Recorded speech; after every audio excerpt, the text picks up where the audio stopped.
Hi, this is Kumaran from ANSA Training and Quality Assurance, Chennai. Welcome to the part 3 of ISO 9712 standard. So in initial part 1 and part 2, so we have tried to cover the scope of the standard as well as the definitions used in the standard, as well as we have seen what are the methods stated in this standard.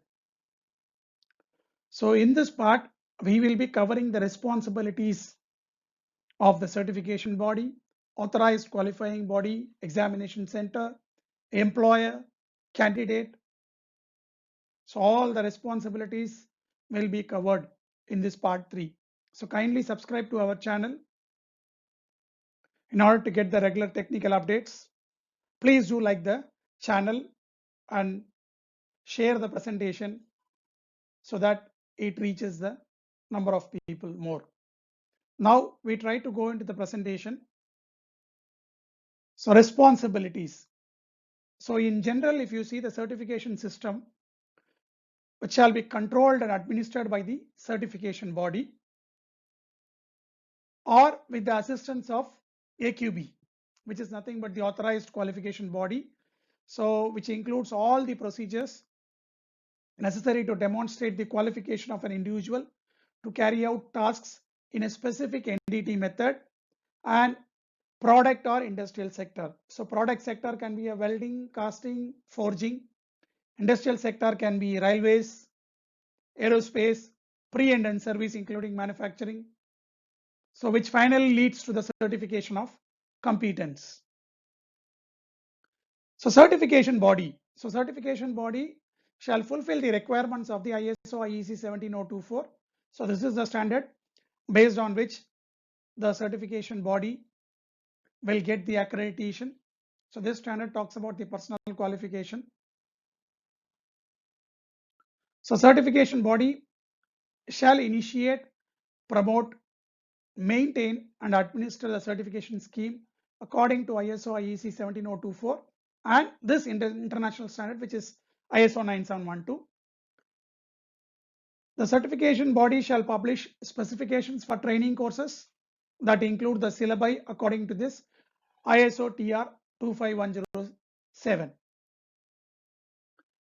The CB may delegate under its direct responsibility the detailed administration of qualification to AQBs, authorized qualification body, to which it shall issue specifications and procedures covering the facilities, personnel, calibration, control of NDT equipment, examination materials, specimens, including the conduct of examinations, grading, records, etc.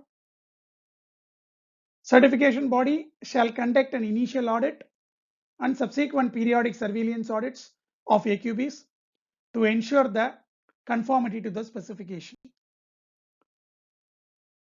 Shall monitor in accordance with a documented procedure all the delegated functions.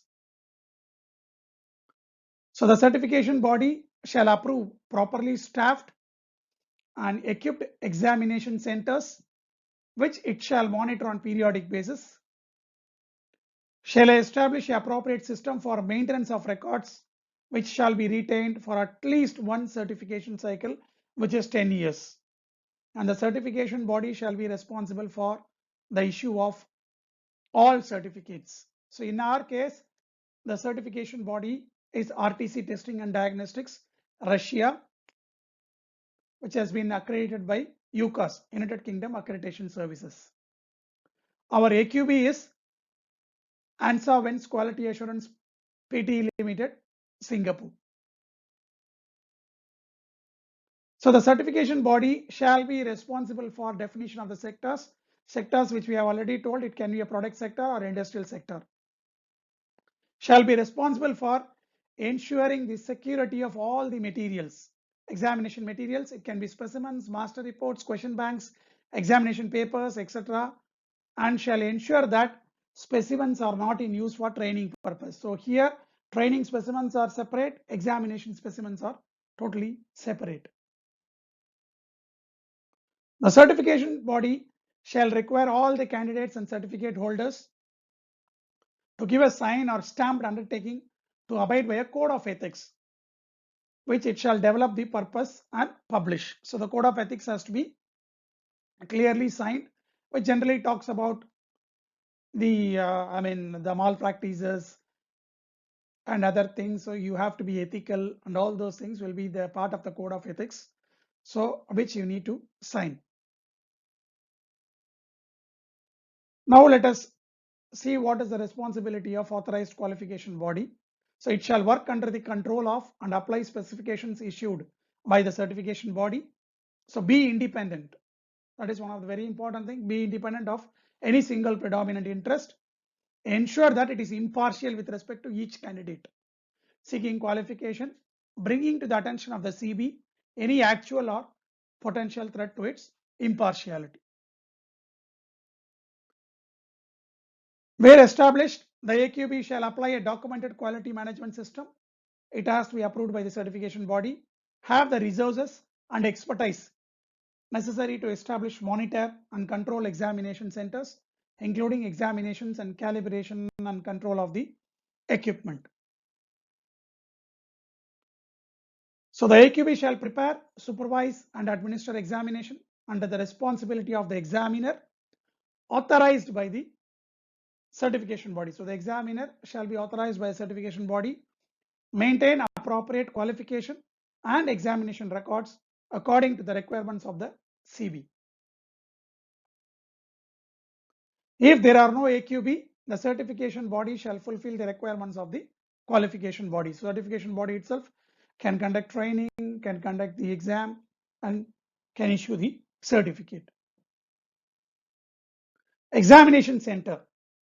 So the examination center shall work under the control of CB or AQB, apply a documented quality procedure approved by the certification body. So in our case, Hansa Training Quality Assurance Private Limited, Chennai, it operates as an examination center. So examination center shall have the resources needed to administer examinations, including the calibration and control of equipment, have adequate qualified staff, premises and equipment to ensure satisfactory qualification examinations for the levels, methods and sectors concerned. The examination center shall prepare and conduct examination under the responsibility of an examiner authorized by the CB, using only those examination questionnaires and specimens established or approved by the CB for that purpose. So all the questions, all the specimens, only the approved specimens, approved questions shall be used for the examination. The examination center shall use only specimens prepared or approved by the CB or qualification body for practical examination conducted at the center.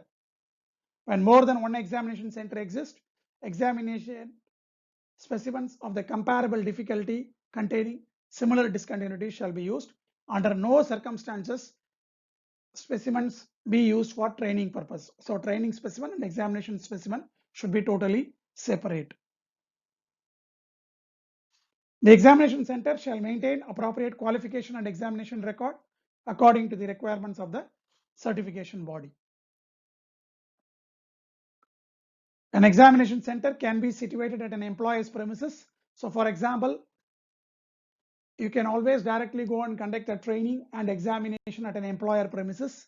But in this case, the certification body shall require additional control to preserve the impartiality, and the examination shall be conducted only in the presence of and under control of authorized representative of the certification body. So there will be an authorized representative who will be sent for conducting the examination at an employer premises.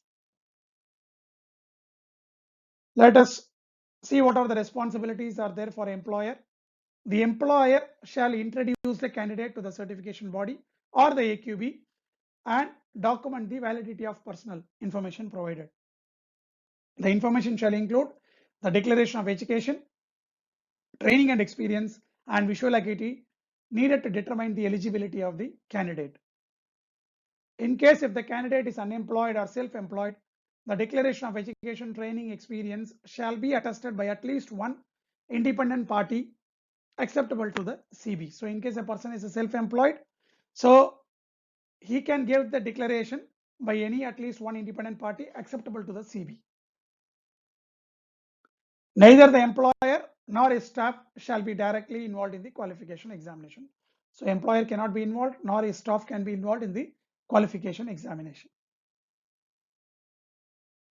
So in respect of the certified personnel under their control, the employer shall be responsible for all that concerns the authorization to operate, providing job specific training.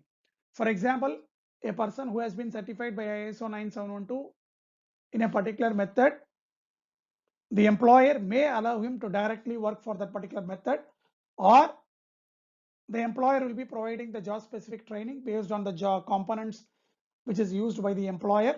Then he can issue a written authorization to operate.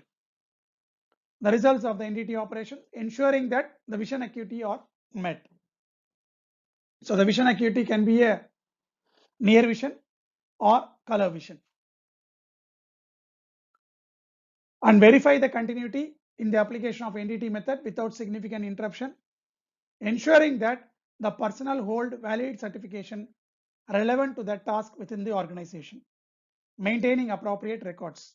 So it is recommended that these responsibilities be described in a documented procedure. What are all the responsibilities? It has to be very detailedly described in the documented procedure. Self-employed individual shall assume all the responsibilities ascribed to the employer. Certification to this international standard provides an attestation of general competence of the NDT operator. The person is holding a certificate means it only declares that the general competence of NDT operator. It does not represent an authorization to operate, since this remains the responsibility of an employer. And the certified employee may require additional specialized knowledge of parameters such as equipment, NDT procedures, materials, and products specific for the employer. So it is a responsibility of the employer to issue the authorization to operate. Where required by regulatory requirements and codes, the authorization to operate shall be given in writing by the employer in accordance with the quality procedure that defines any employer required job specific training and examination designed to verify the certificate holder's knowledge of relevant industry codes, standards, procedures, equipment, and acceptance criteria for the tested products. What are the responsibilities of the candidate? Candidate, whether employed, self-employed, or unemployed, shall provide documentary evidence of satisfactory completion of course of training.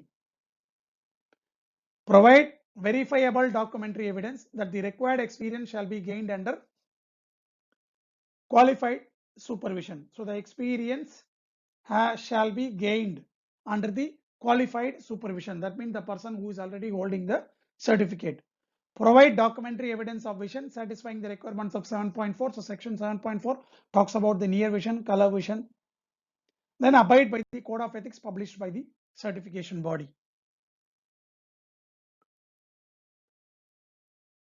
Certificate holders shall be abide by the code of ethics published by the certification body, undergo an annual test of visual acuity in accordance with the section 7.4 and submit the results of test to the employer, notify the certification body and the employer in the event that condition for validity of certification are not fulfilled.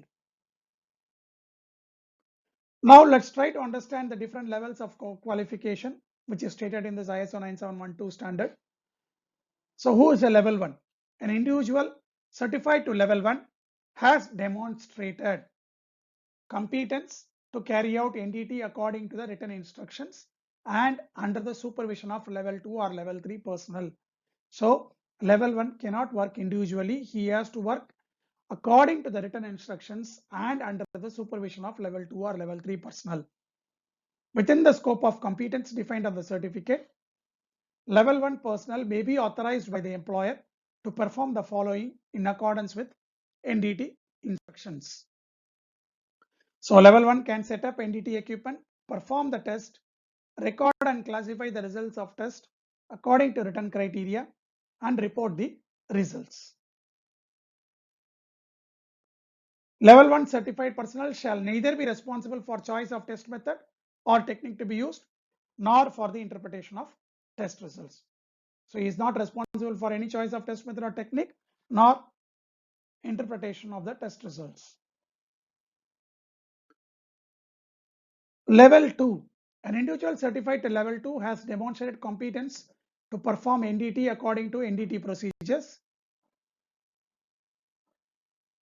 Within the scope of competence defined on the certificate, a level 2 personnel may be authorized by the employer to select the NDT technique for the testing method to be used, define the limitations of application of the testing method.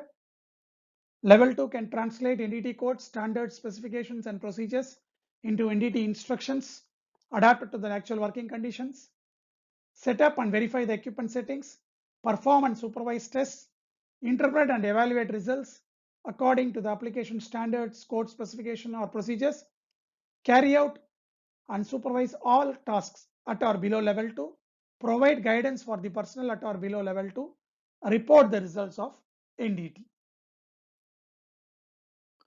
Level 3. An individual certified to level 3 has demonstrated competence to perform and direct NDT operations for which he is certified. Level 3 personnel have demonstrated the competence to evaluate and interpret results in terms of existing standards, codes, and specifications, sufficient practical knowledge of applicable materials, fabrication, process, product technology in order to select the NDT methods, establish the NDT techniques, and assist in establishing acceptance criteria where none are otherwise available. So in case acceptance criteria is not available, he should be able to assist in establishing a new acceptance criteria. General familiarity with the other NDT methods.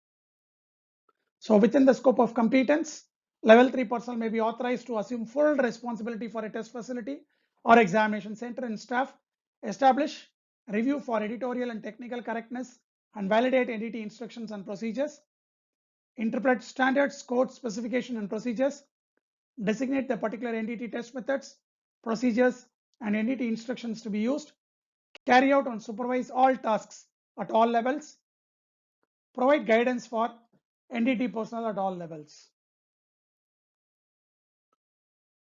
So this is the end of the part 3 of our presentation.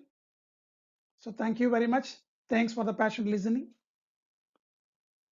So please do subscribe to our channel in order to get continue and the regular updates of our technical content. So please do like the channel. Thank you. Thanks a lot. Signing off, Kumaran from ANSA Chennai.